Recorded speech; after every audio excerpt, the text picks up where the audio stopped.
الحمدللہ وحدہ والصلاة والسلام علی من لا نبی بعدہ اما بعد۔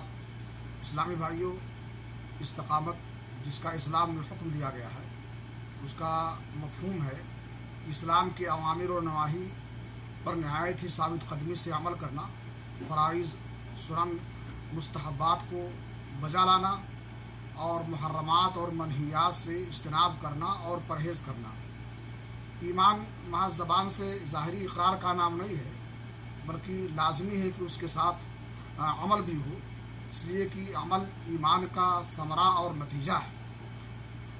وہ ایمان جو بغیر عمل کے ہو، اس کی مثال ہے کہ جیسے درخت بغیر ثمر کے ہو، بغیر پھل کے ہو تو اس کی کوئی اہمیت نہیں ہوتی ہے، ایسے بغیر عمل کے اسلام کی بھی کوئی اہمیت نہیں ہے۔ اور استقامت جو ہے کمال ایمان کی علامت اور نشانی ہے۔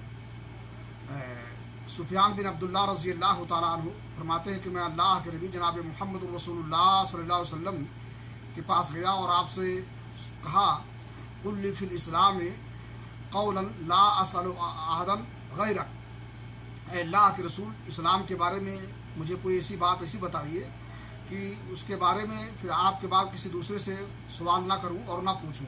اللہ کے رسول نے فرمایا، قل آمنت باللہ ثم استقم، اب تم کہو کہ میں اللہ پر ایمان لایا اور اس کے بعد اس پر ثابت قدم رہو۔ اللہ رب العالمین سے دعا ہے کہ اللہ تعالی ہمیں اسلام اور ایمان پر ثابت قدم رکھے اور خاتمہ بالخیر کرے۔ وآخر دعوانا الحمدللہ رب العالمین۔